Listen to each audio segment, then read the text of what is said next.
سيدنا ونبينا وحبيب قلوبنا أبي القاسم المصطفى محمد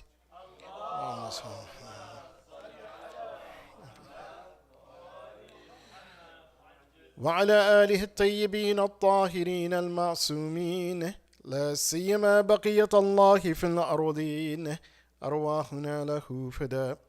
أما بعد، فقد قال الله سبحانه وتعالى في كتابه الكريم: بسم الله الرحمن الرحيم. إن الله وملائكته يصلون على النبي يا أيها الذين آمنوا صلوا عليه وسلموا تسليما.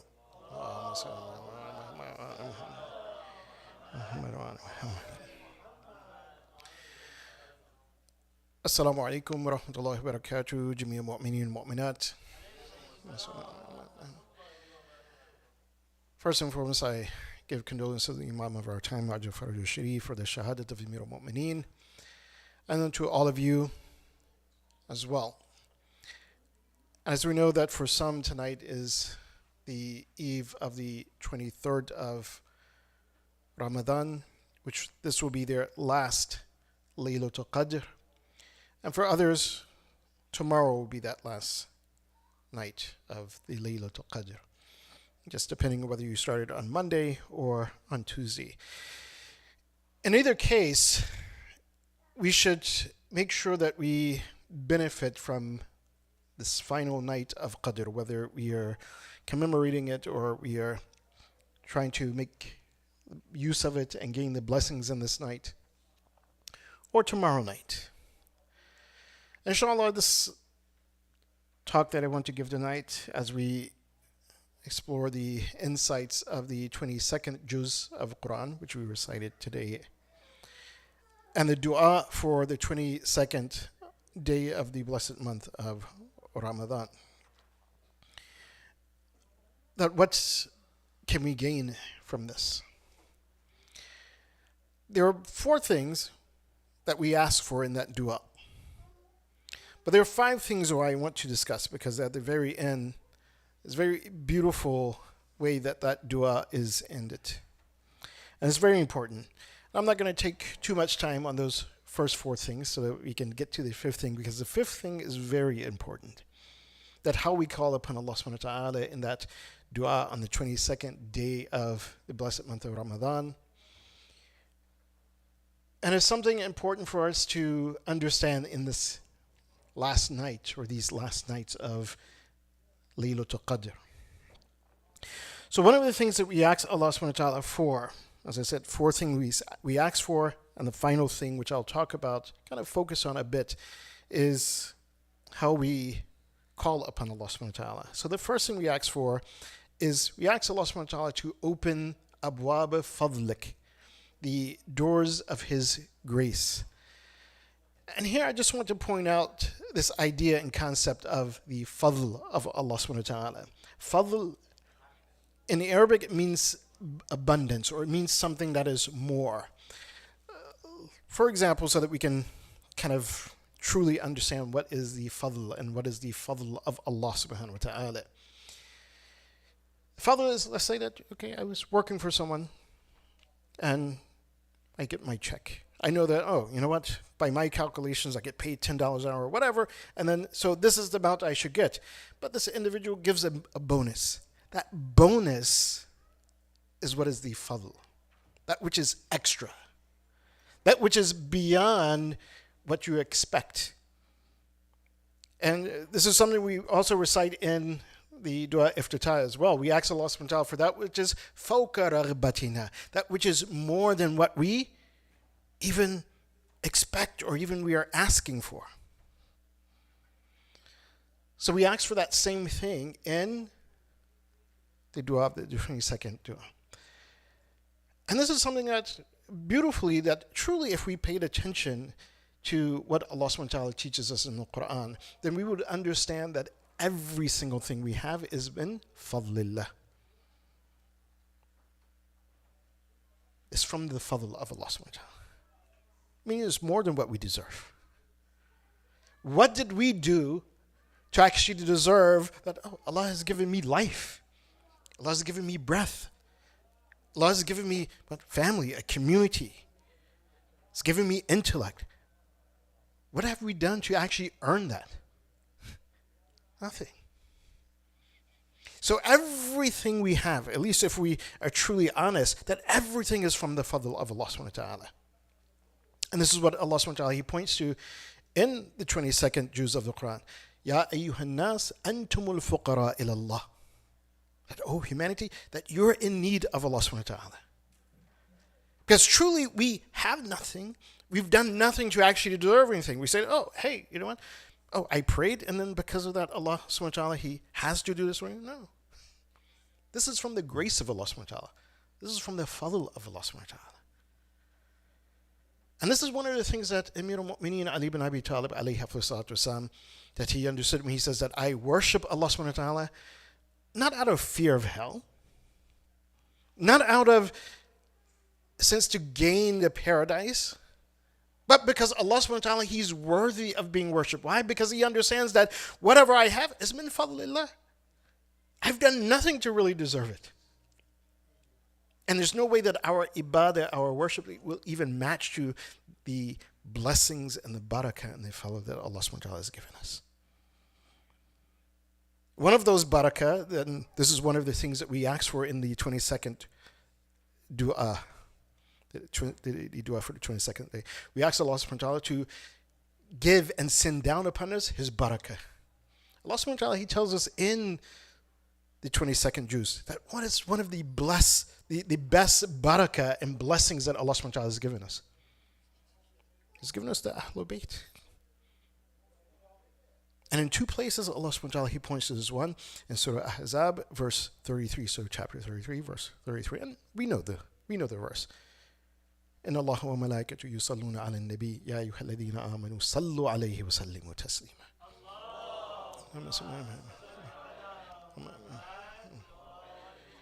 He's given us guidance through the Ahlul Bayt alayhim afsalatu wasalam, the best creation of Allah subhanahu wa ta'ala. What barakah is greater than that? That barakah and that blessing where Allah subhanahu wa ta'ala says He Himself and the angels, they do what? They make salutations, they make dua on Muhammad wa ali Muhammad. And if we truly understood, if we followed that verse, because it's a command that to give salawat ala Muhammad wa ala Muhammad alayhim afsalatu wasalam. And we can't go into that barakah tonight. It will take too long to explain. It'll take me off path. But truly, if we understood the blessing and barakah of the salawat, that we would do salawat as much as we could. One of the ulama, Ayatollah Sayyid Raza Bahauddini, rahmatullah alayh, and subhanallah, we were fortunate to actually see him when we first went to Qom. One of the big Urafa. When we look at his advice, he says that, well, what was it that he connected? How did he connect to Allah subhanahu wa ta'ala? And the advice, he says, make salawat. Kathratu salawat. He says, even to the point that, when we go to the grave, he says, recite the Fatiha. He says, but quite often, he says, especially, and this happens sometimes when, when you're a Qom, especially you're a student, you're trying to go from one place to another, and some of your classes in the Haram or something. So you pass by the graves of many of the ulama, and so if you stop at each one and recite a Fatiha, it's going to take a while. So what did Sayyid Bahai did? He says, I made salawat. 3 salawats for each one. Allahumma sallallahu alaihi wasallam. He says, and trust me, that salawat, he says, is no less in value than that Fatiha. But again, like I said, to truly pull this out through the hadith, it takes a whole separate speech. But nonetheless, that barakah that we have been given by Allah subhanahu wa ta'ala is the Ahlul Bayt. One explained in verse 33 of Surah Ahzab, and again in verse 56 of Surah Ahzab, when Allah subhanahu wa ta'ala, He tells us, again, part of that blessing, that why is the Ahlul Bayt alayhim afsalatu wasalam a blessing for us? Because Allah subhanahu wa ta'ala has placed them in a very special position and state. What is that? إنما يريد الله يذهب عنكم الرجس أهل البيت ويطهركم تطهيرا.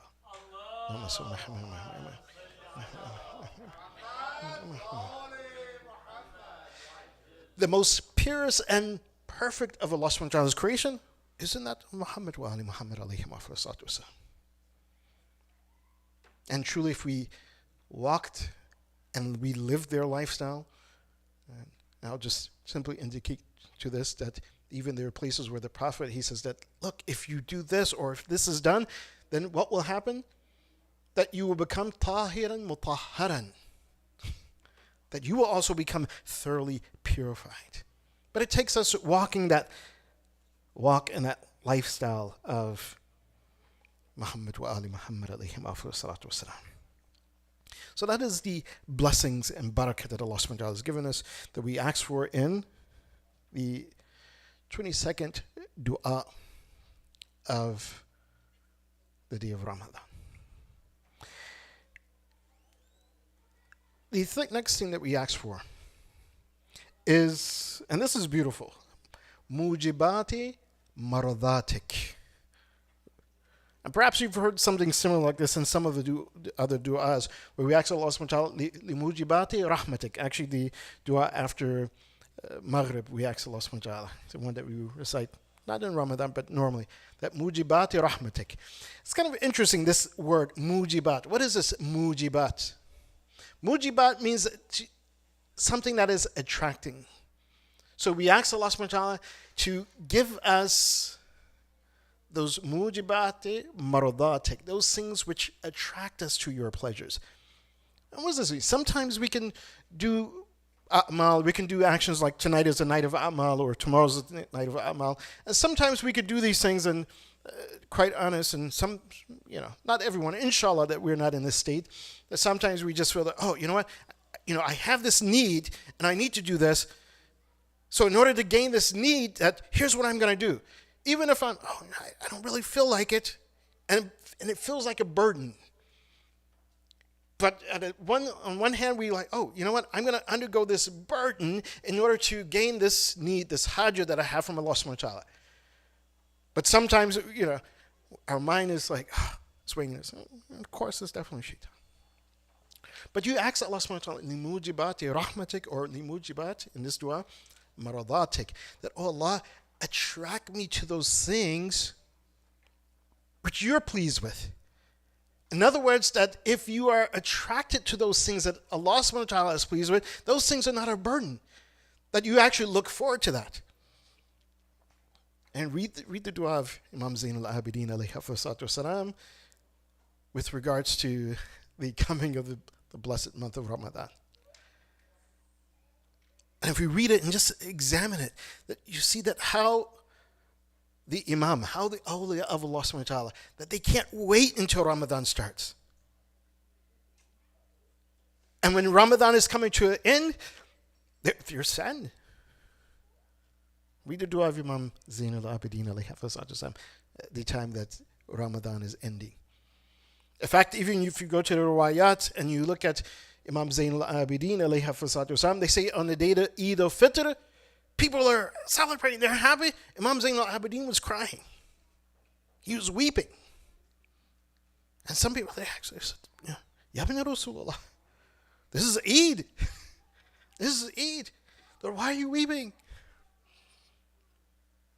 And if we truly looked at it, part of it was because the month of Allah, this blessed month of Ramadan, was ending. But another part of it, when he saw the dhulm, he says, yeah, part of the Eid is that we give the zakat, but look who's taking the zakat and where are they putting it? Are those people who are really in need getting it? So he was weeping at the end of the blessed month of Ramadan. So we asked Allah subhanahu wa ta'ala to attract us to those things that he likes, he loves, he's pleased with.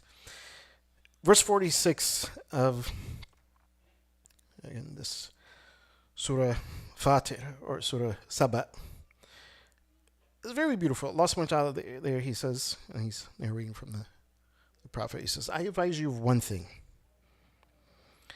to whether you stand by yourself or you are standing in pairs or individuals, the advice is what? To think, to reflect. And tatafakkaru. Quite often in our ibadah, we're not thinking. When we recite our du'as, again, we're not reflecting. Sometimes, oh, yes, part of the amal of this night or the night of Laylatul Qadr, we make 70 times the istighfar, or in some places we make 100 times the istighfar. But truly, are we just making it? Astaghfirullah, astaghfirullah. Oh, I made the count. I'm finished. Mashallah, I got that one. Let's go to the next amal. Or are we truly reflecting upon it?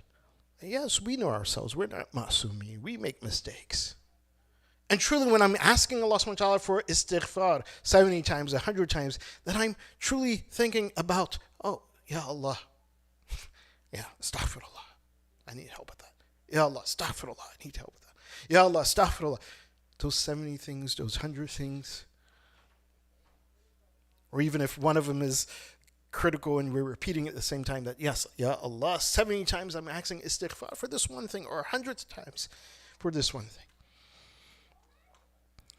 When we make that istighfar, and it's very beautiful the way that the verse is actually in the tafsir, in the commentary, you see that that verse is about, again, changing the mindset. Because why do you stand in your ibadah, or you sit in your ibadah, you make dua? Part of it is to change your mindset. The way you're connecting with Allah subhanahu wa ta'ala. Again, so that ibadah that you make, it becomes pleasurable. I'll give you one very beautiful example, and if you guys have gone to make ziyarah, or particularly in Qum, in the haram of Hazrat Ma'suma salamu alayha. So if you have, and if you know where the grave of Allama Tabatabai is, you guys know where that grave is, where Shaykh Mutahari is like on kind of on a pillar, Imam and Allama Tabatabai, he's in the corner. There's a grave beside the grave of Allama Tabatabai. That's the grave of Ayatollah Khurasani. Subhanallah. Again, this is the mindset, how the mindset changed you. And we see it, and again, he's one of the big urafa as well. He lived to be about 96 years old. Ayatollah Khansari, at one point, again, that mindset that he changed, he would look at, yeah, he's making salat, but he would be like, where's my salat? And where's the salat of Rasulullah, the salat of Amir al-Mu'mineen? That salat of Amir al-Mu'mineen, which he was so focused in that salat upon Allah subhanahu wa ta'ala, that, again, they couldn't pull the arrow out of his leg. The Prophet says, wait until he goes to salat. Let him pray. When he prays, then you pull the arrow out. He's not going to feel it. Why? Because he's so connected to Allah subhanahu wa ta'ala. This affected Ayatollah Khansari to the point where he began to make up, again, he didn't have Salatul Qadha. He made a salat on time. But one of the things he began to do, he began to make, he says, for every year I prayed, I'm making qadha. That, maybe that salat wasn't the way it should have been. And this connected him to the Allah subhanahu wa ta'ala.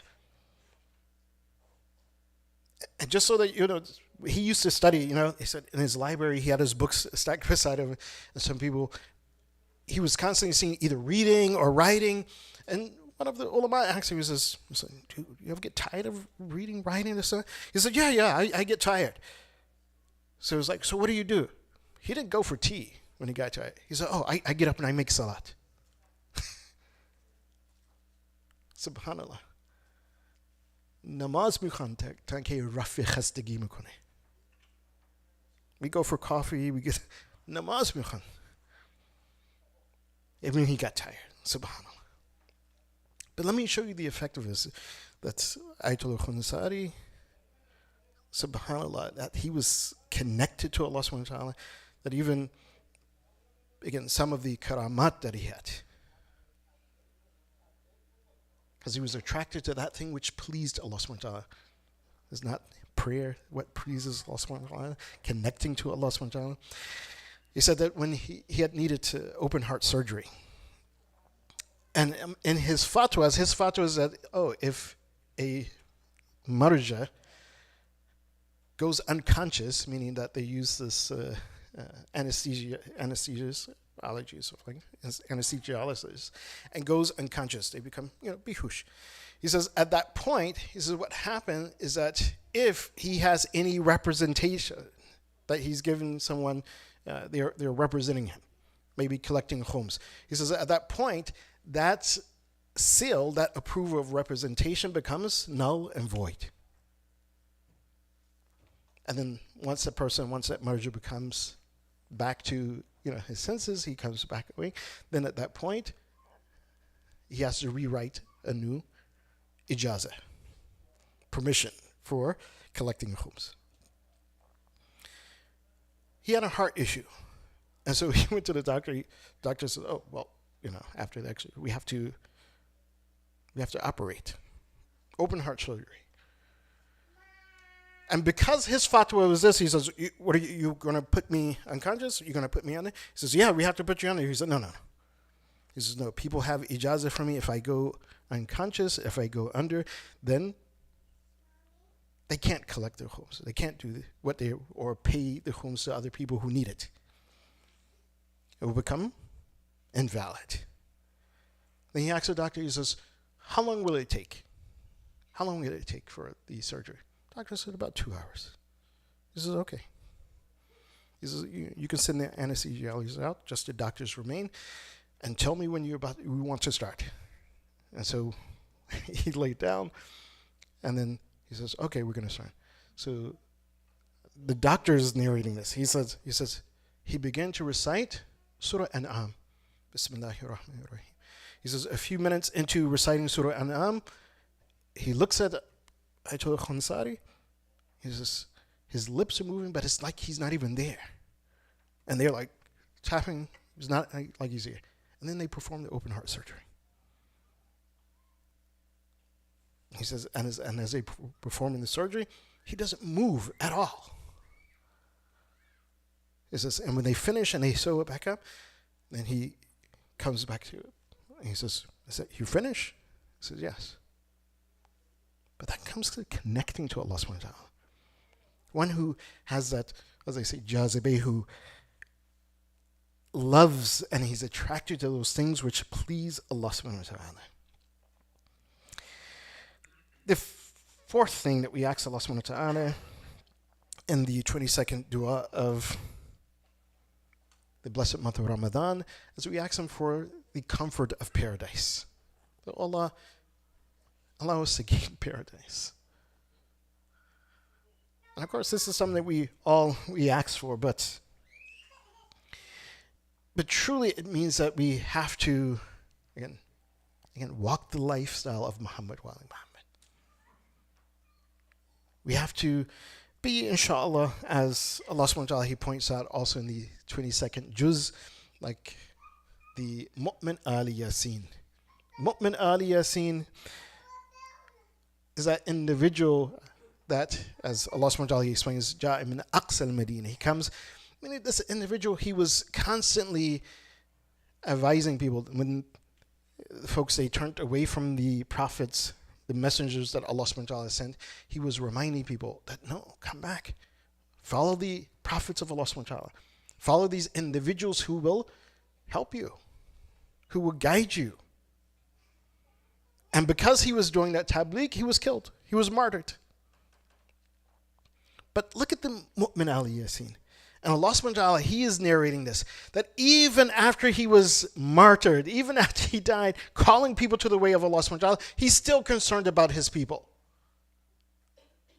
And this is Allah subhanahu wa ta'ala is narrating, that even after Allah subhanahu wa ta'ala says, فَدْخُلُ الْجَنَّةِ, enter into paradise, that you're shaheed, you're martyred.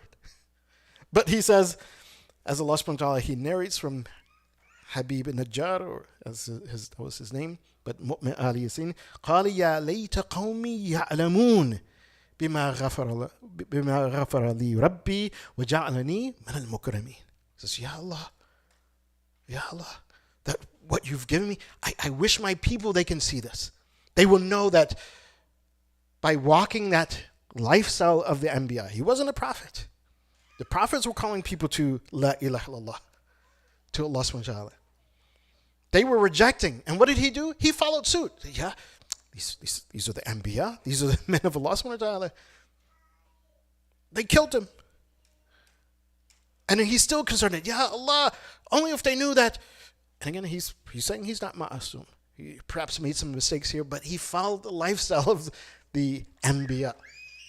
That, Ya Allah, only if people knew, bima ghafara li rabbi, that what you've overlooked and you've given me paradise. That is paradise. That is the lifestyle that we should be walking. And this is a beautiful verse as well when we think about it. One of those verses that when we think about this idea and concept of tawassul, again, some people say, oh, why do you make tawassul? Allah subhanahu wa ta'ala, he's narrating this. And subhanAllah, not from our scholars, other scholars, they say, oh yeah, this is Habib or Mu'min al-Yasin, and he's in paradise or in that barzakh, which is like paradise. And he's expressing to Allah subhanahu wa ta'ala that I wish and I hope. In other words, he's making dua for who? For his people. That I wish and I hope they see or they know that, Ya Allah, that for my actions, how you have forgiven me, where you have placed me. This is the idea and concept to us. And I'll say this. This is one of the points I really want to make. For us who are in this last night of Laylatul Qadr, whether it's tonight or whether it's tomorrow night, tawassul, make tawassul. But specifically, make tawassul to Fatima Zahra salamun alayha on this night. And why do I say this? There are several riwayat that mention that when one of the ma'sumeen passes away, the ma'sum who passed away before them immediately comes to welcome them into paradise, into this barzakh, to be what? In Allah. And a lot of the maqtals, when we read, we hear that, again, Amir al-Mu'mineen, he was on his deathbed. He says, oh, this is Rasulullah, he has come. Hamza, my uncle, has come. My brother Ja'far has come. He doesn't mention Fatima Zahra. At least not at that point. At least not at that point. Perhaps there's something there, but I'll get there in a second. But just remember this, that in this night, make tawassul to Fatima Zahra. Make tawassul to Fatima Zahra. And one of the reasons why I say as well, because again, you perhaps have heard it from the minbar, but there are several ahadith from Imam Sadiq alayhi wasallam where he mentions, he says, this ummuna, our mother Fatima Zahra, hiya laylatul qadr.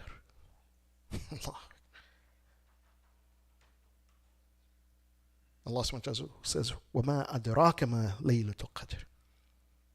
Yes, the apparent meaning is, yes, that night that is greater than alfi shahr, 1,000 months. But the ta'weel of that, as Imam Ja'far as-Sadiq alayhi wasallam, he says, Fatima, hiya laylatul qadr. And one of the things we know about Fatima, as even Rasulullah sallallahu alayhi wa sallam, he said that no one will really know the value and the qadr of Fatima Zahra until Yawm al-Qiyamah comes. That they'll see a light that's encompassing almost every light on Yawm al-Qiyamah. This will be the light of Fatima Zahra. Salaam alayhi. That make tawassul to Fatima Zahra. And this is the last point I will make. The last thing we ask Allah subhanahu wa ta'ala, or at least we call upon Allah subhanahu wa ta'ala, and it's connected with our tawassuls or in our du'as in general. And what is that? That we close out the dua of the 22nd day of Ramadan, saying that, Ya Allah, that you are mujib da'wat al-mudtarreen. That, oh Allah, you are the one who answers the du'as of those who are distressed. Mudtar. And truly, what does that mean? Because we quite often, when we pray for someone who is ill, and very beautifully, and I'll say this because I haven't seen any other community do this, that when you do the amma yujibu mudtar idha du'ahu yakshfi su, that whoever's reciting it, and as if they know, they'll say, lidhuhuri imam zaman. In the riwayat, it says that this dua, this statement in the Qur'an, it refers, this is the dua of Imam Zaman, Jafar Muhibullah. Amma yujibu mudtar idha da'ahu yakshifu su. This is the dua that Imam Zaman, he recites. Every day he recites this. So it's very beautiful how when we, in this community, like I said, I've never seen any other community do that. That when it's recited, whoever's reciting says, lidhuhuri Imam Zaman, for the reappearance of Imam Zaman. Mudtar, someone to be in distress. And why Allah subhanahu wa ta'ala answers that dua. Allah Tabatabai mentions this very beautifully. He says that when the person feels that they're mudtar, he says, and I'll say it in Farsi because then it has more sweetness. He says, taze dare dua mikoni. Fakat un kase ke mudtar as taze dua mikoni. So that person is the one who's really starting to make dua. Why? Because the mudtar is a person who understands that, look, I have nothing. I have nothing. I have absolutely nothing. I have absolutely no other route. That's the mudtar.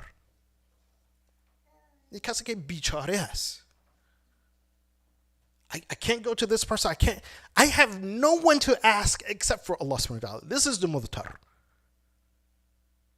No one can help me. Not even the closest persons to me, whether it's my father, my wife, my husband, who, no one can help me. That's the state of the mudtar. And when you feel that, look, I have absolutely no one, as subhanAllah, Imam Zain al-Abidin, he points this out in Dua Abu Hamza Tamad. Just read that there's no one that can answer me. There's no one that can help me. I'm all alone. This is only at that point you really start to make dua. Because there is no one to answer. There's only Allah subhanahu wa ta'ala. There's only Allah subhanahu wa ta'ala. So as we make our du'as in these final nights of Ramadan, particularly in the Laylatul Qadr or the tonight tomorrow, understand that who is there to answer us? Who is there to help us? And even particularly with regards to all of the oppression, the dhulm that's happening in Israel, who is there? Who are going to help the Palestinians who are oppressed? Who are going to help those who are, their rights are being taken? Only Allah.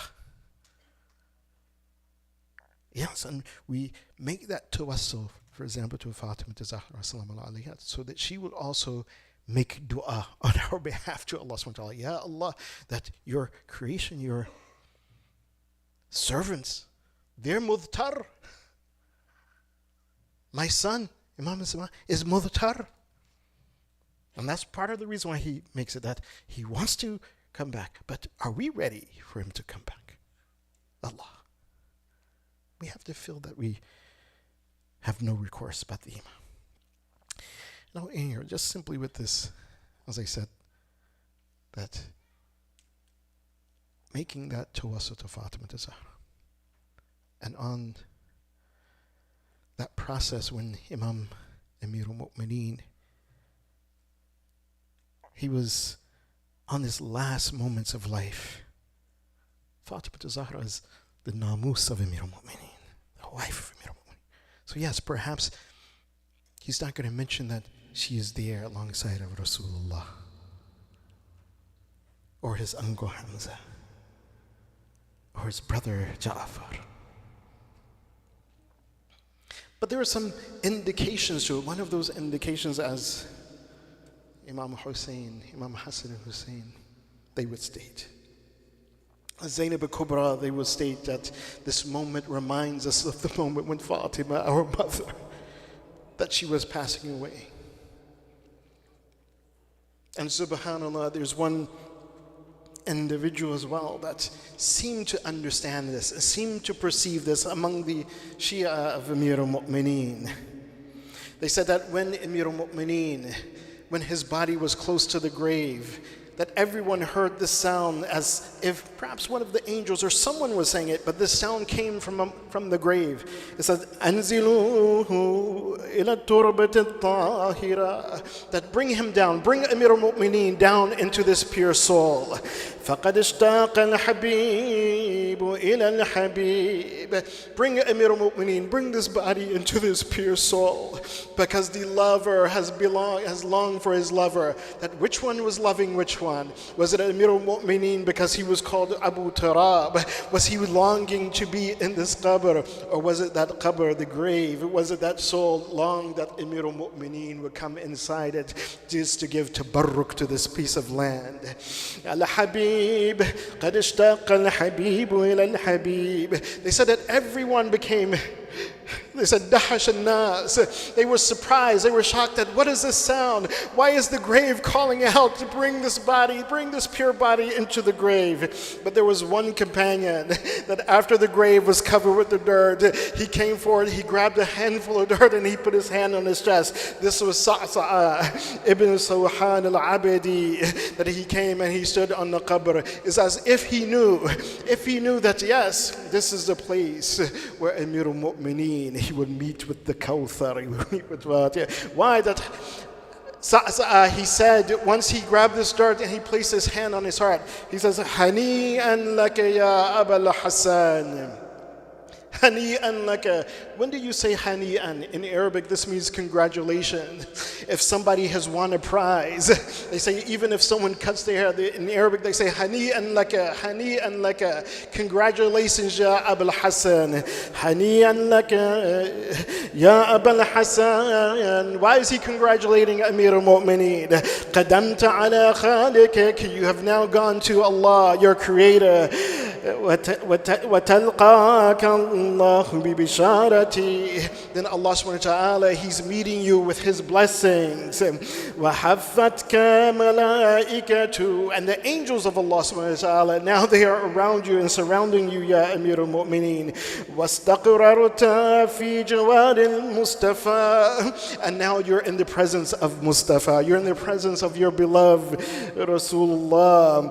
وَشَرَبْتَ بِكَأْسِهِ الْأَوْفَى. And Ya Amir al-Mu'mineen, now you're going to drink from the katsa and the cup of Rasulullah. That what is that cup of Rasulullah? And from where is that drink? We know that in the riwayat of Ahlul Bayt, they said that in paradise there's a fountain. But what is the name of that fountain? That fountain is Al-Kawthar.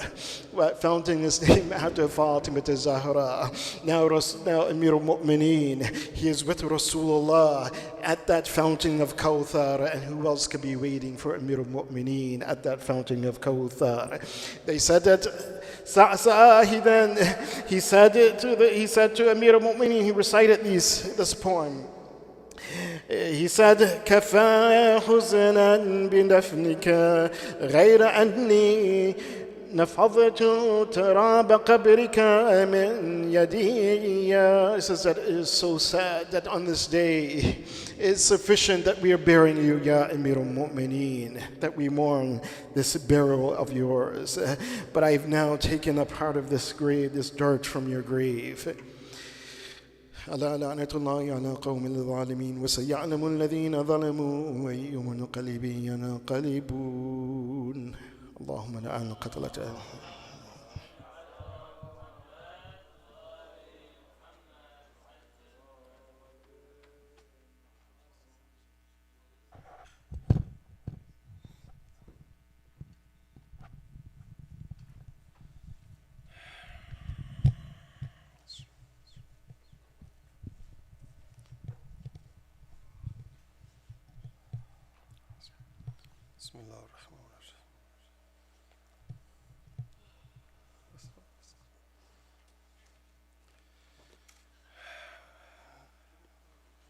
زخم تیر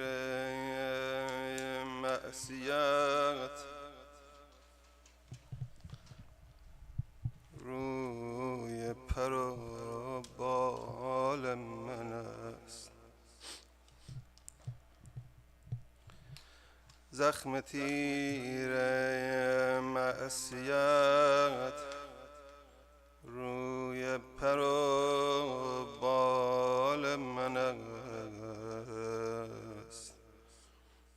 هر پری روی زمین دیدی بدان مال من است.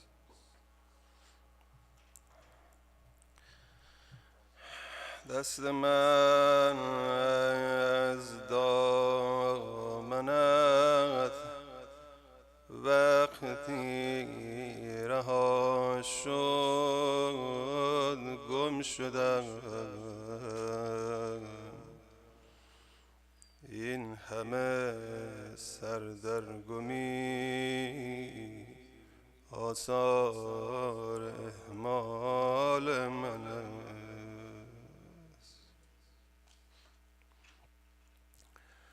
قلب من این سیب نورس را بیاورد نکن. حاصل یک زحمت میوه کال من است. شب قدریه تا اینجا که عمر از خدا گرفتیم ببینیم حاصل عمرمون چیه، چی برای خدا آوردیم. شب قدر و شب تقدیر و شب شام غریبان بابامون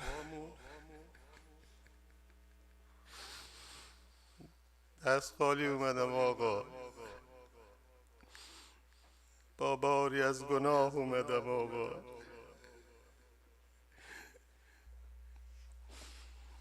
بچه خطا میکنه وقتی میان دورشو میگیرن، زودی میره به باباش پناه میبره، خودشو به باباش میجذبونه. های بابای غریب ما علی علی علی. دست من از دامنت وقتی رها شد گم شدم.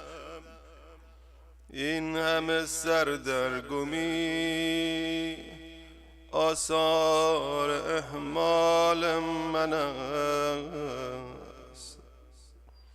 قلب من این سیب نورس را بیاورد نکن. حاصل یک عمر زحمت میوه کال من است. من فقیرم کل داراییم اشک روزه هاست. گریه بر ذریه صدیق اموال من است. آره والله، مگه چیزی هم غیر از این داریم؟ من فقیرم کل داراییم اشک روزه هاست. گریه بر ذریه صدیق اموال من است. هر کجا باشم غذایم را حسن جان میدهد. نانخور مرد کرم بودن که منوال من است. طالع نوکر فقط با کربلا خوش می شود. کاش می دیدم باب القبله در فال من است. دائما عطر زریح شاه را بو می کشم. خاطرات صحن او روی پر شال من است. کشته لب تشنه من دوستت دارم حسین. کشته لب تشنه من دوستت دارم حسین. این حدیث دلنشین عاشقی مال من است. همه بگیم کشته لب تشنه من دوستت دارم حسین. های حسین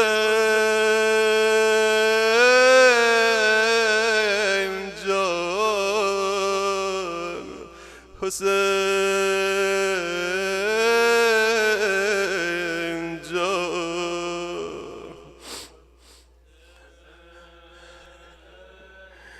نه والا شب قدریه خیلی اغراق کردم بذار اصلاحش کنم. منزوی هرگز مزن بیهود لاف عاشقی. این حسین تنها یک عاشق دارد، آن هم زینب. این حسین تنها یک عاشق دارد، آن هم زینب است. نام مقدس همه سادات و بردم، بذار گریزی بزنم. هزار ساعت که خواهر روی تل از حال رفت. گفت قتلگاه تو در اصل گودال من است. شب قدریه شب امام زمان، اولین روز از دهه سوم ماه مبارک. دهه سوم معروف به دهه عتق من النار، دهه نجات از آتش جهنم. متوسل بشیم به امام زمانمون، بریم ببینیم امام زمان کجا داره نگاه میکنه. معروفه امام زمان توسل به عمو جانشو خیلی سفارش کرده. فهمیدید کجا میخوام بریم دیگه نه؟ پاشو از رو خاکا ای سقای حرم، پاشو نگذار پاشیده تر بشه لشگرم. پاشو ای اربن ارباتر از اکبرم.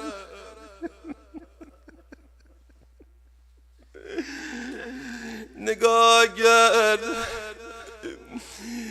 دید بدن داداشش پاره پاره. داداش چی به سرت آوردن؟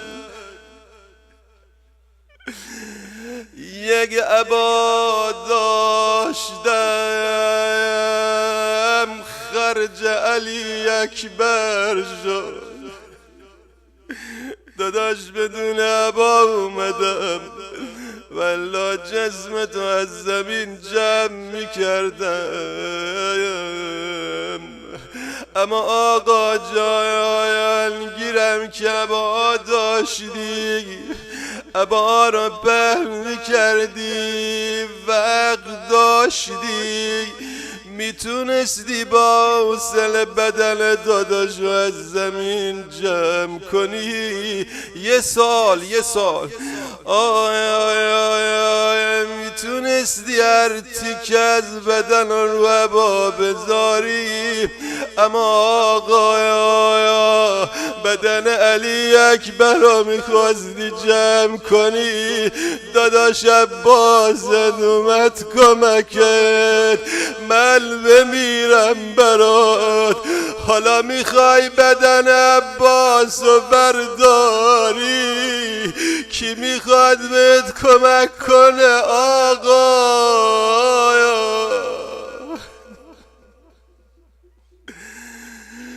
گفت داداش تو مثل جون عزیزی اگر که بر نخیزی رقیمو میبره عدو برا کنیزی رقیمو میبره عدو برا کنیزی سیلی میخواید میگفت سوختم امو سوختم امو سوختم امو سوختم امو سوختم امو بابا بابا بابا بابا بابا بابا بابا به من خندیدن بابا منو زدن بابا به من خندیدن بابا منو زدن بس وقت نیست اما رفقا امشب یه حرفی تو دلم مونده خیلی غبطه میخورم به اون ملائکی که امشب دارن امام زبانو میبینه کجایی آقا جانه آقا جانم آقا جانم آقا جانم امشب برا ما هم دعا کن آقا شما را به مادرت دعامون کن آقا آبرو دار آبرویم را بخر جان زهرا این گدارم بخر جان زهرا این گدارم بخر امشب میخوای قرآن سر بذاریم مجلسمون خیلی خصوصی شده الحمدلله اول جلسمون امام زمانمون رو یاد کنیم دعای فرج رو همه با هم زمزمه کنیم بسم الله الرحمن الرحیم اللهم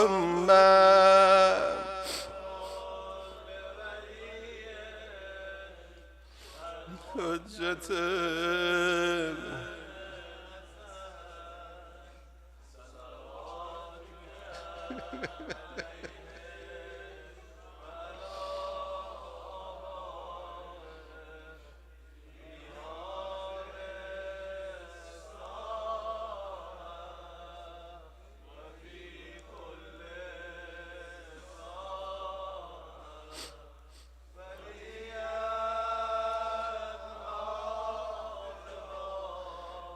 و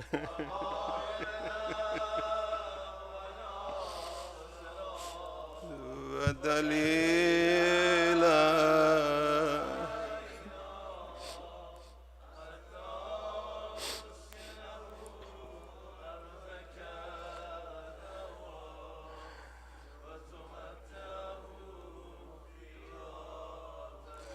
امشب شب اون آقای مظلومی که بدنش و دلش شب غریبان امام حسن امام حسین علیه السلام برداشتن، عقب جنازه رو گرفتن.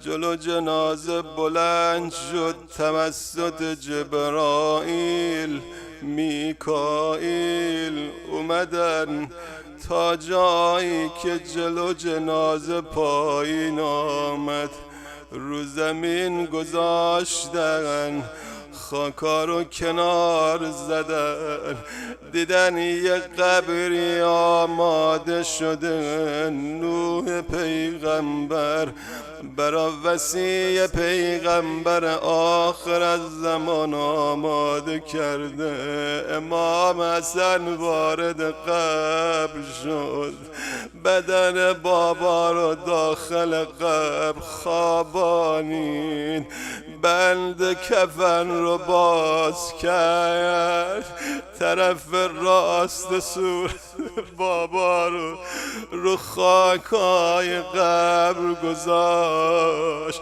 هی صورت بابا رو میبوسه، گریه میکنه.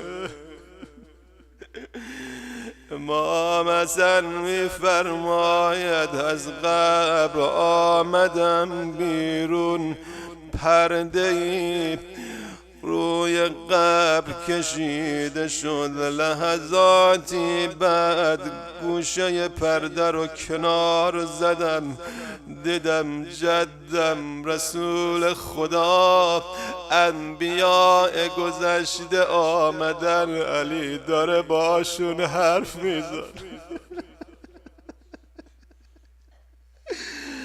آی آی ابی عبدالله یا پایین پرده رو کنار زد، آخه صدای آشنای مادرش به گوشش آمد.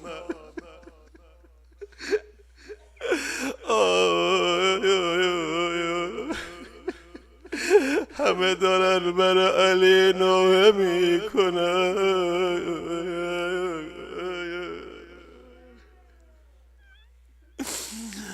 آی آی آی آی میگه وصیت امیر المؤمنین فرمود بچه ها خوف نکنید، اگه دیدید لحظاتی بدنم داخل قبر نیست، هر وصی از دنیا بره بدنشو ملائکه آسمان میبرن، به پیغمبرش ملحق میکنن و برمیگردونن.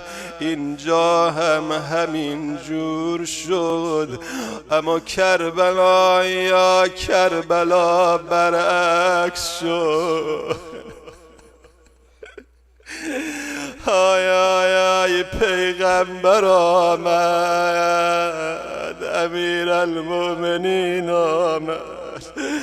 آقا جان یا امیر المؤمنین، اگر غریبانه در دل شب بدن شما رو برداشتن، اما نازنین بدن میوه دل شما بی عبدالله 3 روز و 3 شب روی خاکای کربلا.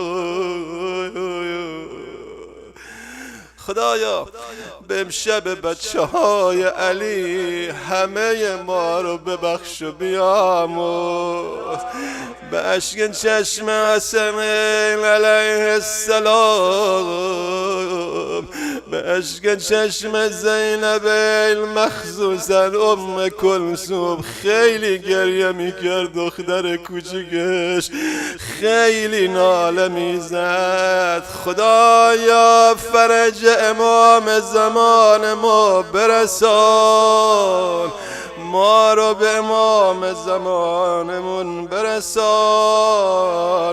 قرآن رو مقابل صورت باز کنید. الله بسم الله الرحمن الرحیم. اللهم انی اسألك بكتابك المنزل وما فيه وفيه اسمك الأكبر وأسماؤك الحسنى وما يخاف ويرجى أن تجعلني من عتقائك من النار. من چند لحظه آروم میگیرم، حاجات خودتون مد نظر بیارید، رفقا هم دیگرم دعا کنید. بعضی اگه میتونن دستا رو تو دست بغل دستی بذارن خیلی اثر دارن. برای هم دیگه دعا کنید، برای فرج امام زمانمون دعا کنید، رفع ظلم از همه مظلومان جهان، مسلمان ها، مردم مظلوم غزه، همه رم یاد کنید.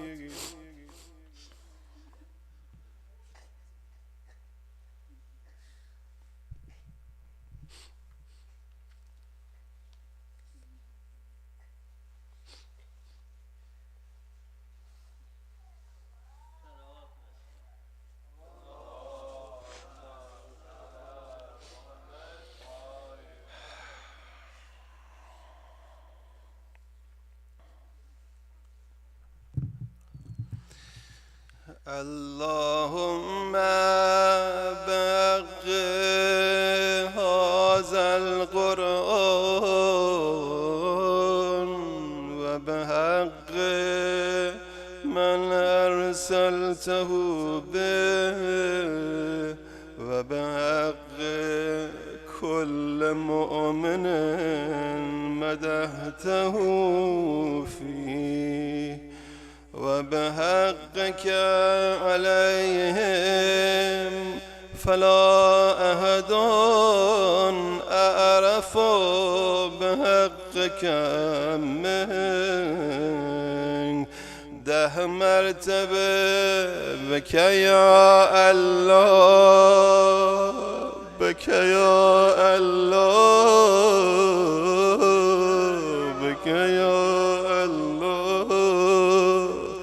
بك يا الله، بك يا الله، بك يا الله، بك يا الله، بك يا الله، بك يا الله، بك يا الله.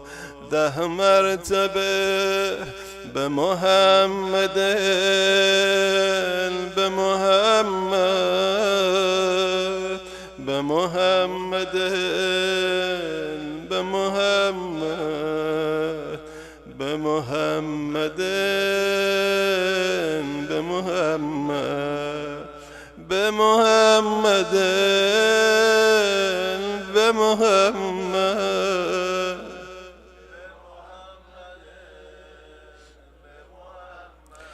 10 مرتبه بعلی بعلی. شام غریبانی صداش بزن. بعلی بعلی بعلی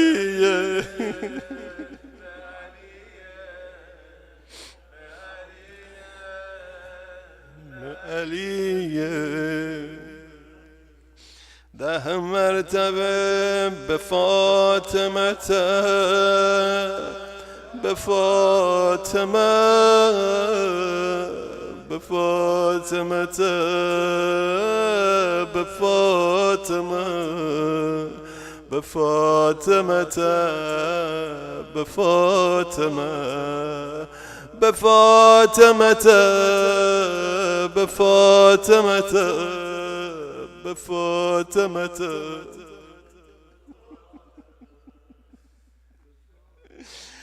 10 مرتبه بالحسن بالحسن بالحسن بالحسن بالحسن بالحسن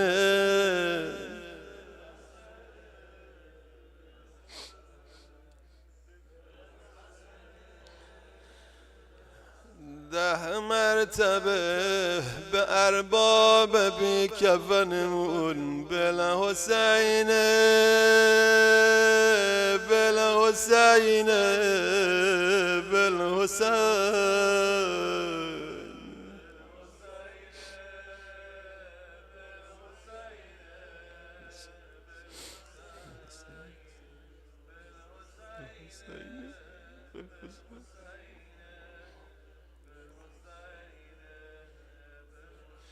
ده مرتبه بعلي بن الحسين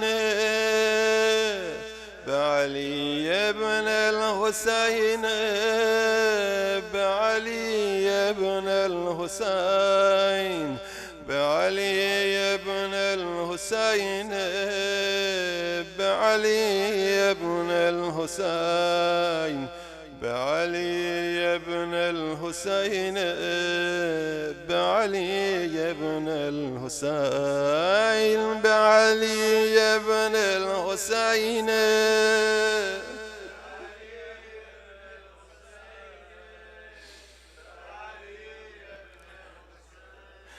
ده مرتبه بمحمد بن علي بمحمد بن علي بمحمد بن علي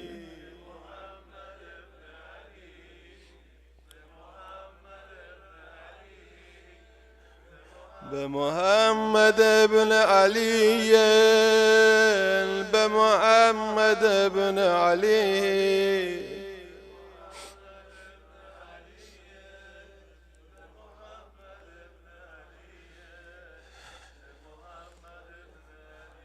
ده مرتبه بجعفر بن محمد بجعفر بن محمد بجعفر بن محمد بجعفر بن محمد بجعفر بن محمد بجعفر بن محمد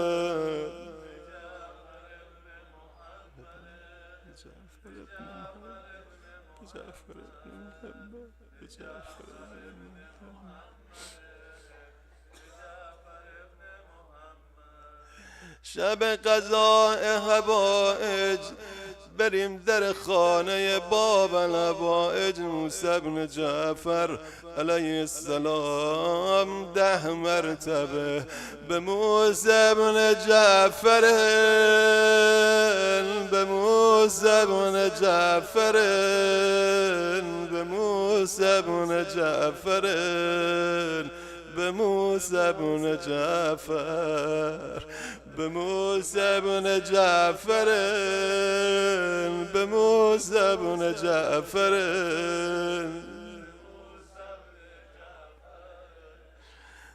به موسی بن جعفر یا امام رضا یا امام رضا یا امام رضا 10 مرتبه به علی بن موسی به علی بن موسی به علی بن موسی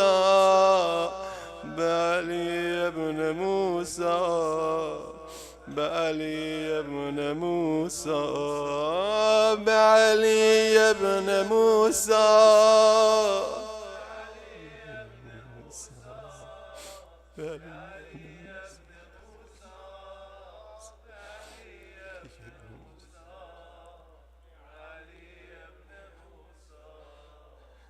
ده مرتبه بمحمد ابن علي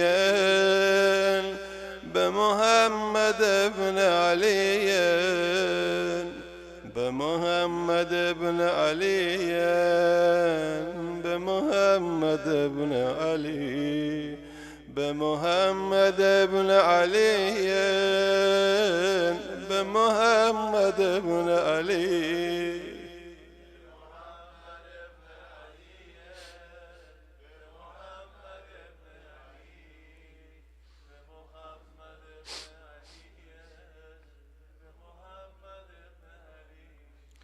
ده مرتبه بعلي ابن محمد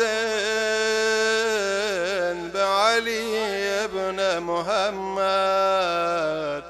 بعلي ابن محمد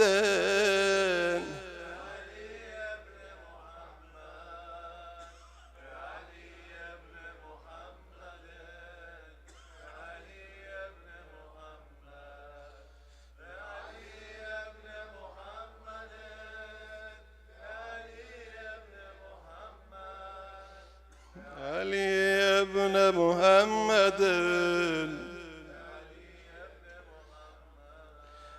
ده مرتبه به بابای امام زمان قربونش برم بالحسن ابن علی بالحسن ابن علی بالحسن ابن علی بالحسن ابن علي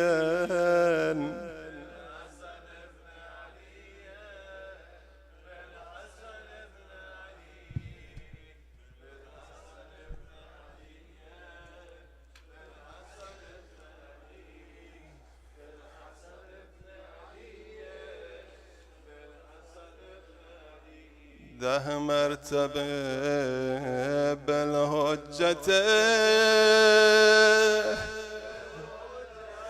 بالحجة بالحجة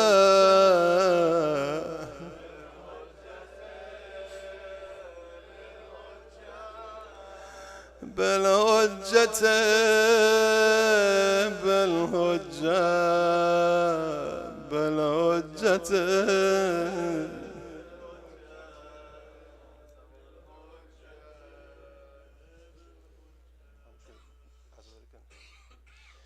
اللهم صل على محمد وآل محمد وبارك على محمد وآل محمد وترحم على محمد وآل محمد كما صليت وباركت وترحمت على إبراهيم وآل إبراهيم إنك حميد مجيد اللهم صل على فاطمة وأبيها وبعلها والسر المستودع فيها بعدد ما حاط به علمك اهل بلاد شروع به سوی خدا کنند اول برای یوسف زهرا دعا کنند الهی عظم البلاء و بره الخفا و انکشف الغطاء و انقطع الرجا تمام شد و زاغت الارض و منعت السماء و انت المستعان و الیک المشتکا و علیک المعول في الشدة والرخاء اللهم صل على محمد وآل محمد أولي الأمر الذين فرضت علينا طاعتهم وعرفتنا بذلك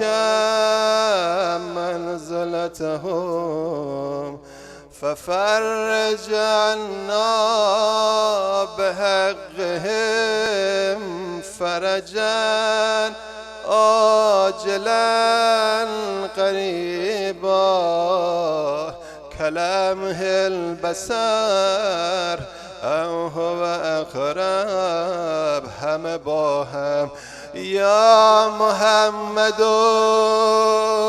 يا علي يا علي يا محمد يا محمد يا علي يا علي يا محمد يا محمد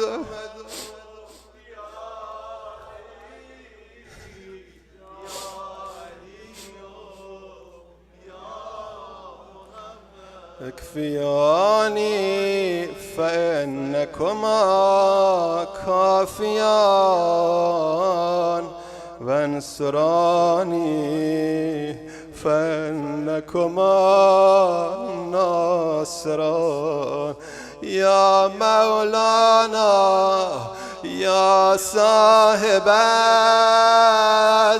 الزمان يا صاحب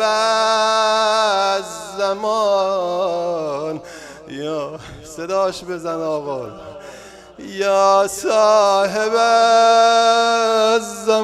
الزمان يا صاحب الغوث الغوث الغوث أدركني أدركنا الساعة من الآن الساعة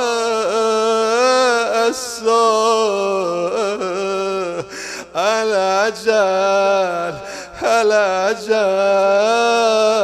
الأجل يا أرحم الراحمين بحق محمد وآل الطاهرين اللهم إنا نسألك وندعوك باسمك العظيم العظم العز الأجل الأكرم بحق إمام الزماننا بدم المظلوم 10 مرتبة يا الله يا الله يا الله يا الله يا الله يا الله يا الله يا رحمن يا رحيم يا مقلب القلوب ثبت قلوبنا على دينك وعلى محبة الحسين في الدنيا والآخرة إلهي يا حميد بحق محمد يا آلي بحق علي يا فاتر بحق فاطمة يا فاتر بحق فاطمة يا محسن بحق الحسن يا قديم الإحسان بحق الحسين اللهم عجل لبليك الفرج اللهم عجل لبليك الفرج اللهم عجل لولیک الفرج. بارناها پروردگارا فرج امام زمان ما را برسان. باقی مانده غیبتش را به دردهای دل عمه سادات زینب سلام الله علیها، به خون دل علی ابن ابی طالب امیر المؤمنین به ما ببخش. در ظهور ولی نعمت ما تعجیل بفرما. قلب امام زمان از ما راضی خوشنود بگردان. چشمان آلوده به گناه و معصیت ما به دیدار حضرتش منور بگردان. خدایا خدایا خدایا، به آبروی 14 معصوم و به ناله های امام زمان، تا الان هنوز معلوم نیست خدا ما رو بخشیده باشد یا نه، الا است با توسل به امام زمان. خدایا به ناله های امام زمان، به دعاهای امام زمان، قلم عفوت بر جرایم اعمال ما بکش. خدایا به پهلوی شکسته بیبی دو عالم زهرای مرضیه سلام الله علیها آبروی ما مریز. گناهان ما ببخش و بریز. آنی و کمتر از آنی ما را به خودمون وا نگذار. همه ما رو به نجف به کربلای حسین برسان.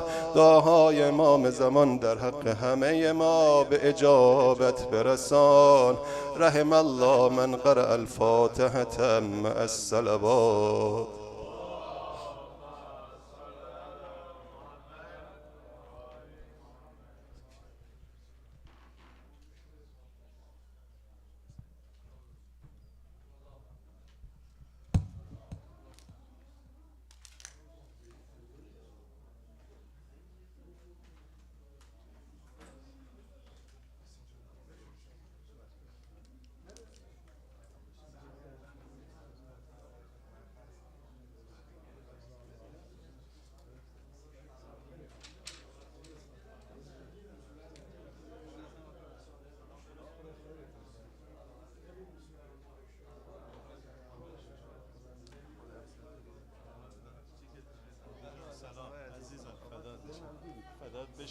فدات بشم.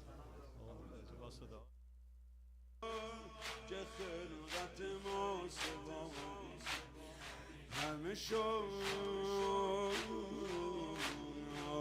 برای تو یا علی، که بود فعل وجود تو. همه ما سبا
شد برای تو یا علی، که بود تو فعل وجود تو. همه ما سوای تو یا علی، شجر وجود تو بارور شد از عنایت دادگر. همه بود مقصد از این شجر ثمر ولای تو یا علی، تو گذشت از شه انبیا تو جلال و فضل شرف تو را گزید از همه ما سوا به خدا خدای تو یا علی نمراز قدرت آن که دم زنم از جلال تو یا علی نمراز قدرت آن که دم زنم از جلال تو یا علی نمراز که بیان کنم صفت کمال تو یا علی نمراز که بیان کنم صفت کمال تو یا علی علی یا علی علی یا علی علی یا علی علی یا علی علی یا علی علی یا علی علی یا علی علی یا خدا که خلقت ما سوا همه شد برای تو یا علی که بود که فعل وجود تو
همه ما سوا همه شد برای تو یا علی که بود تو فیل وجود تو همه ما سوای تو یا علی شجر وجود تو بارور شد از عنایت دادگر همه بود مقصد از این شجر ثمر ولای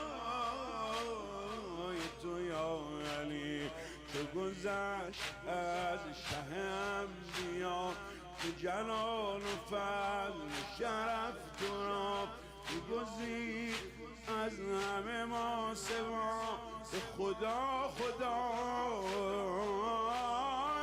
تو یا علی نمراز قدرت آن که دم زنم از جلال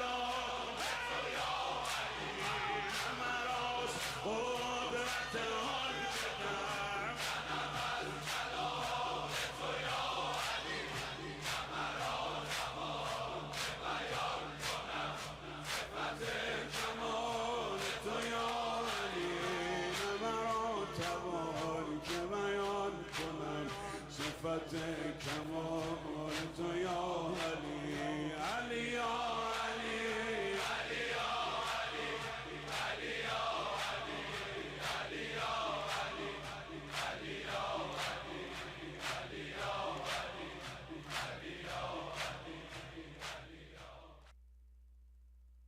خدا که خلقت ما سوا همه شد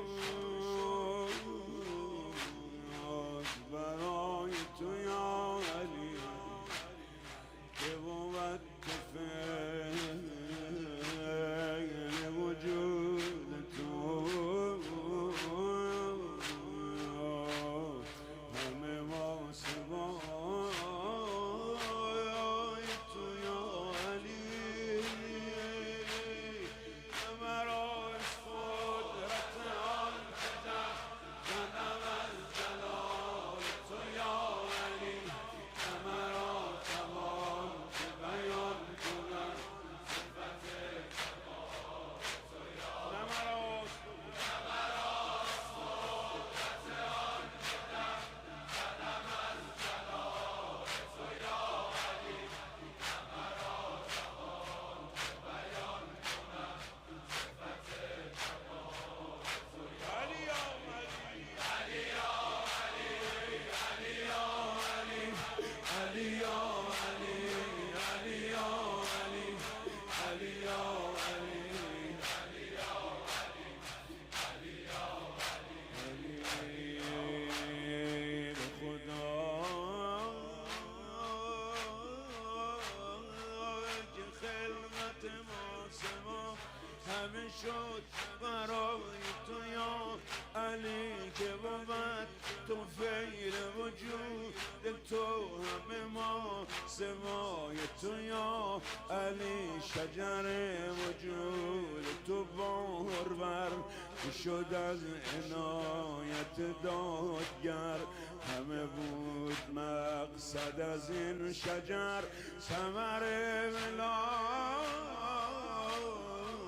تو یا علی که گذشت از شه انبیا که جلال و فضل شرف تو را گزید از همه ما سوا خدا خدای تو یا علی نمراز قدرت آن که دم زنم از جلال تو یا علی نمراز قدرت آن که دم زنم از جلال تو یا علی نمراز توان که بیان کنم صفت کمال تو یا علی نمراز توان که بیان کنم صفت کمال تو یا علی علی یا علی علی یا علی علی یا علی علی یا علی علی یا علی علی یا علی علی یا علی علی یا خدا که خلقت ما سوا همه شد برای تو یا علی که بود که فعل وجود تو همه ما سوای تو یا علی مرا از قدرت آن که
سوای تو یا علی، شجر وجود تو بارور شد از عنایت دادگر.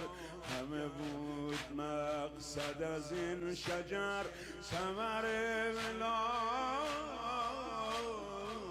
تو یا علی. چو گذشت از شه انبیا، تو جلال و فضل شرف تو را گزید از همه ما سوا. خدا خدای تو یا علی،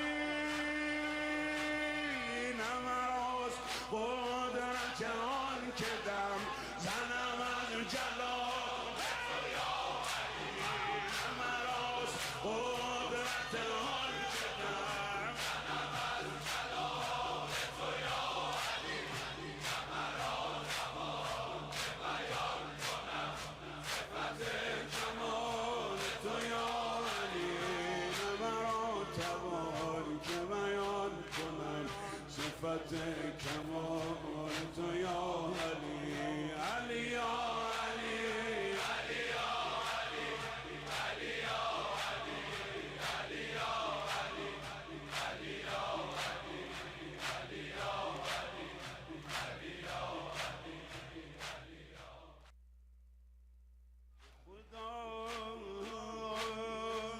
چه خلقت ما سوا همه شد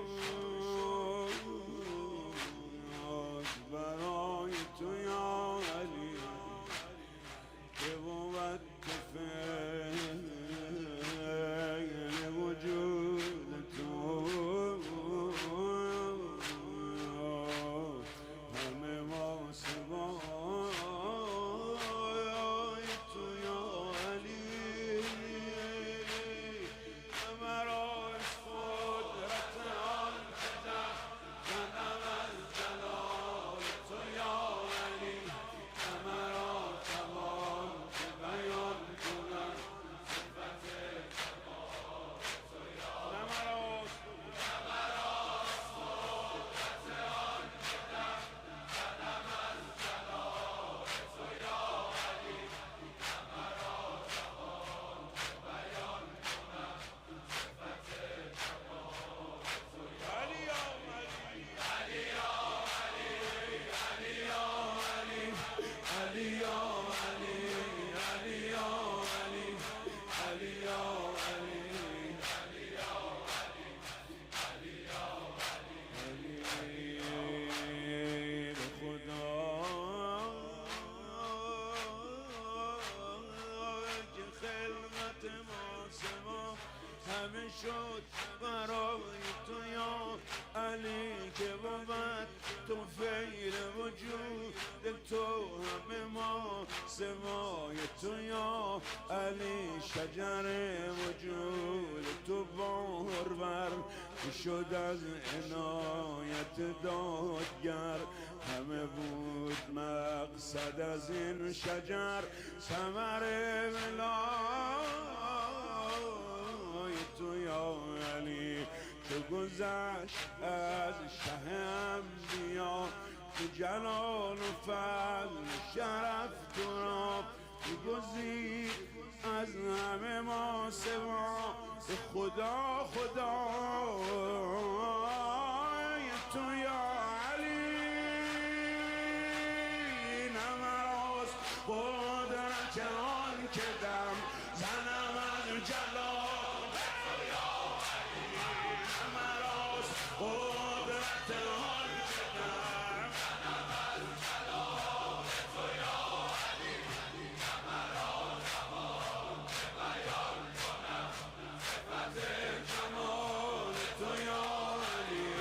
نمراز توان که بیان کنم صفت کمال تو یا علی. علی یا علی، علی یا علی، علی یا علی، علی یا علی، علی یا علی، علی یا علی، علی یا علی، علی یا خدا. چه خلقت ما سوا همه شد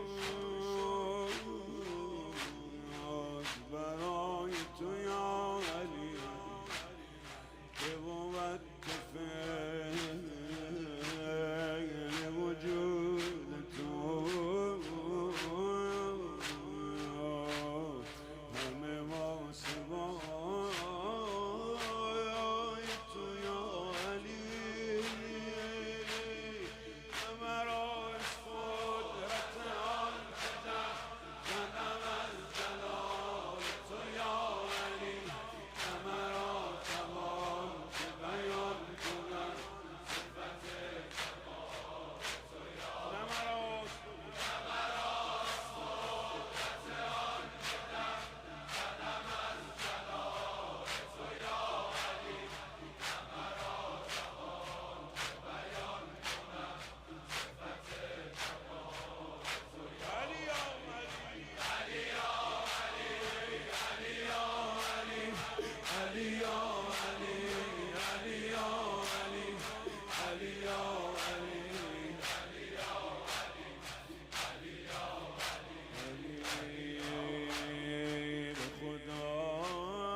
همه شد برای تو یا علی که بود تو فعل وجود تو همه ما سوای تو یا علی شجر وجود تو بار بر شد از عنایت دادگر همه بود مقصد از این شجر ثمر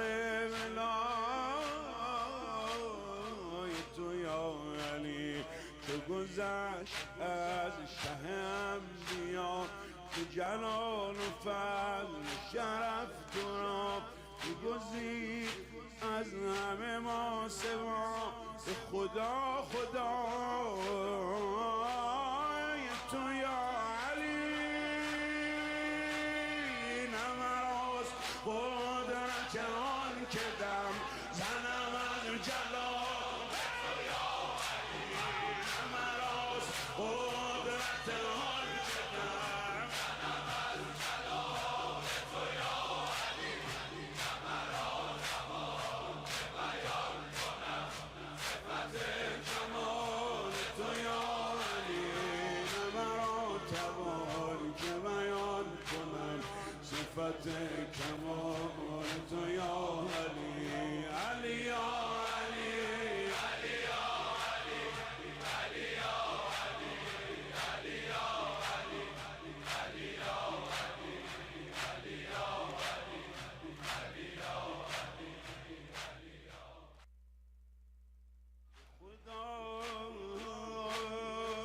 که خلقت ما سوا همه شد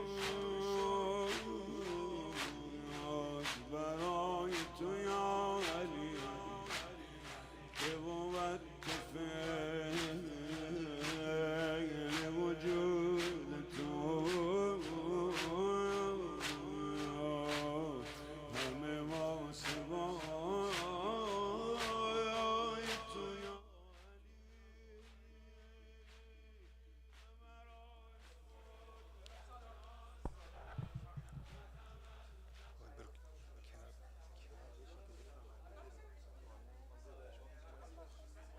شما رو میبینم اینجا رو من نمیبینم شما کنار من بشین نه رو in front of me do not block my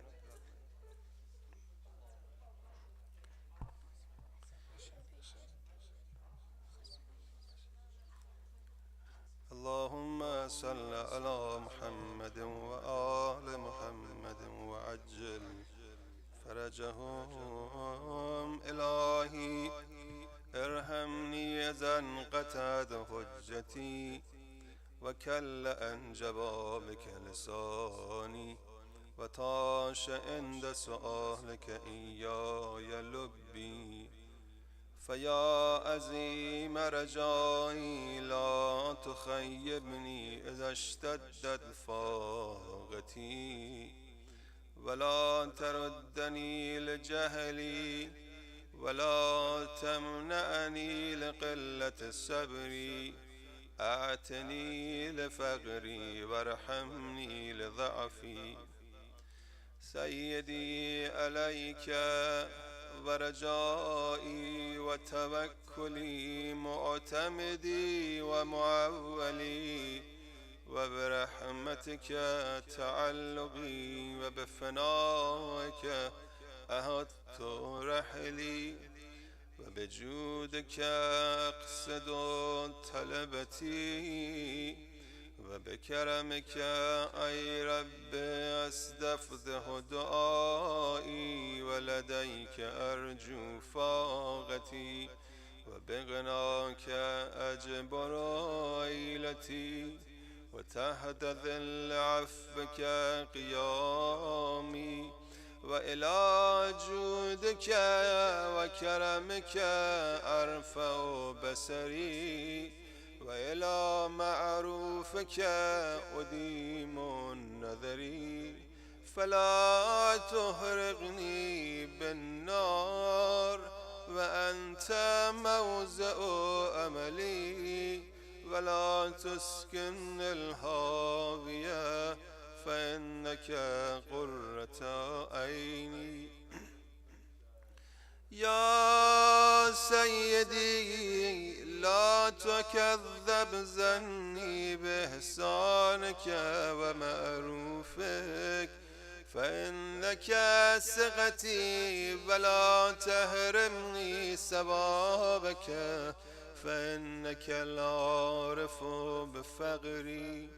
إلهي إن كان قد أدنى أجلي ولم يقربني منك أملي، فقد جعلت الاعتراف إليك بذنبي وسائل إلي. إلهي إن عفوت فمن أولى منك بالعفو، وإن عذبت فمن عدل منك في الهول.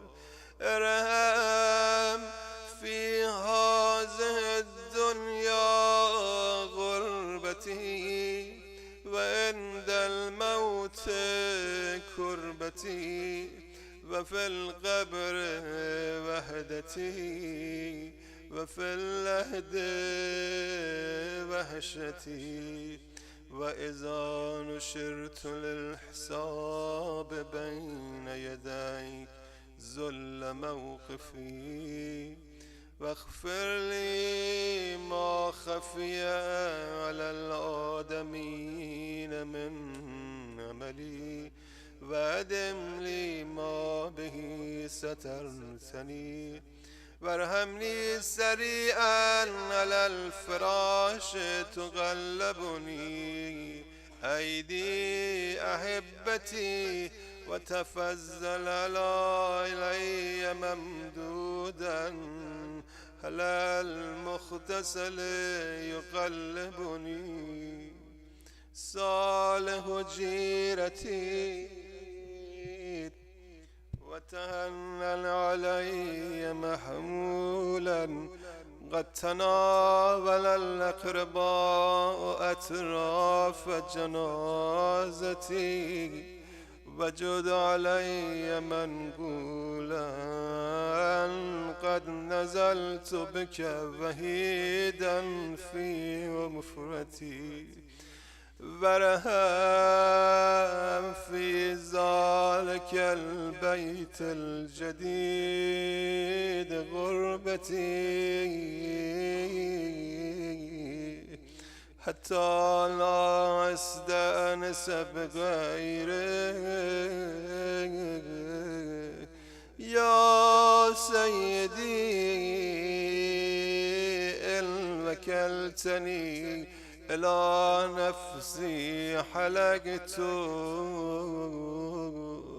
سيدي فبمن أستغيث إن لم تقلني أثرتي. فإلى من أفزع إن فقدت عنايتك في زجعتي وإلى من ألتجئ إن لم تنفس كربتي سيدي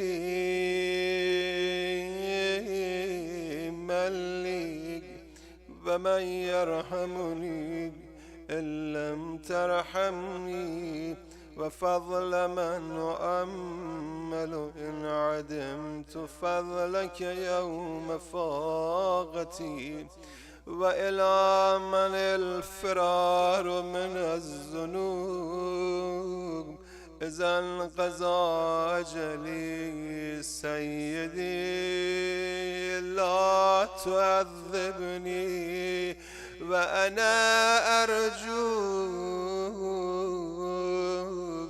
إلهي حقق رجائي وآمن خوفي فإن كثرة الذنوب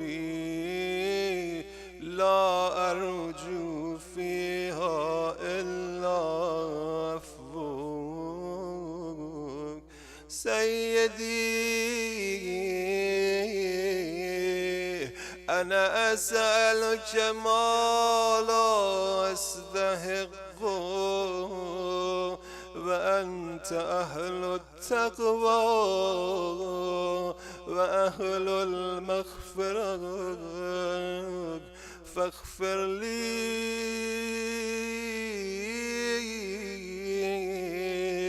والبسني من نذرك ثوبا يغطي على التبعات وتغفرها لي ولا أطالب بها إنك ذو من قديم وسفح عظيم وتجاوز كريم إلهي أنت الذي تفيز سيبك على من لا يسألك وعلى الجاهدين بربوبيتك فكيف سيدي بمن سألك وأيقن أن الخلق لك والأمر إليك تباركت وتعاليت يا رب العالمين سيدي عبدك ببابك أقامت الخصاصة بين يديك يقرأ باب إحسانك بدعائه ويستعطف جميل نظرك بمكنون رجائك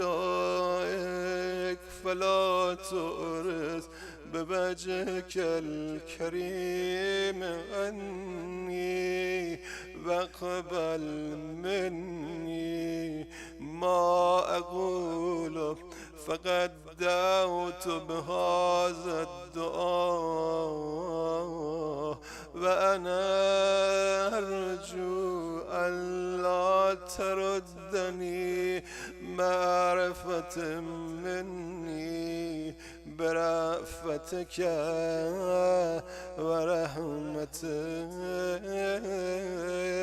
إلهي أنت الذي لا يهفيك سائل ولا ينقصك النائل أنت كما تقول وفوق ما نقول اللهم إني أسألك صبرا جميلا وفرجا قريبا وقولا صادقا وأجرا عظيما. أسألك يا رب من الخير كله ما علمت منه وما لم أعلم. أسألك اللهم من خير ما سألك منه عبادك الصالحون يا خير من سئل وأجود من أعطى.